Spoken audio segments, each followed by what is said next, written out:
আপনারা তো সবসময় বলেন এটা আমাদের উন্নত বাংলাদেশ। আসসালামু আলাইকুম।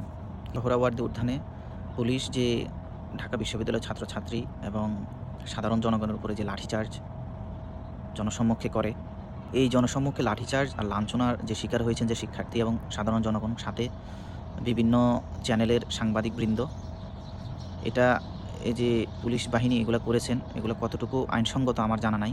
পরিস্থিতি সামাল দিতে গিয়ে লাঠিচার্জ করে সেটা অন্য বিষয়। তো এখানে যে বিষয়টা হয়েছে, ওনারা যেভাবে অ্যাগ্রেসিভভাবে এদেরকে আক্রমণ করে, এই যে তল্লাশিটা করা হয়, এটা ওনারা নিয়ম মেনে করে নাই। নিয়মের পুরোপুরি তোয়াক্কা না করে ওনারা এই তল্লাশিটা করেন। বিশ্ববিদ্যালয়ের একজন শিক্ষার্থীর সাথে আমাদের ডিসি মাসুদ সাহেবের বাকবিতণ্ডা হয়। এক পর্যায়ে তার সাথে থাকা কনস্টেবলগুলা এই শিক্ষার্থীকে টেনে হিস্ট্রি নিয়ে যায় এবং তাকে জনসম্মুখে লাঠিচার্জ করে, আহত হয় এবং আহত হওয়ার সাথে সাথে লাঞ্ছনার শিকার হয়। এটার দায়ভারও এই পুলিশদেরকে নেওয়া উচিত। এই ভিডিওটি করার উদ্দেশ্য হচ্ছে, দেখুন আমরা বাংলাদেশের জনগণ, বাংলাদেশের মানুষ। এ নিয়ে আমার আরও একটি ভিডিও আছে।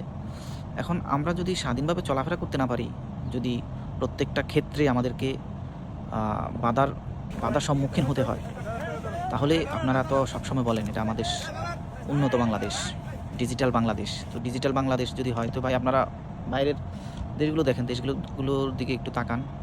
সেই দেশের জনগণ কীভাবে চলাফেরা করে, তাদেরকে হেনস্থার শিকার হইতে হয় কি না।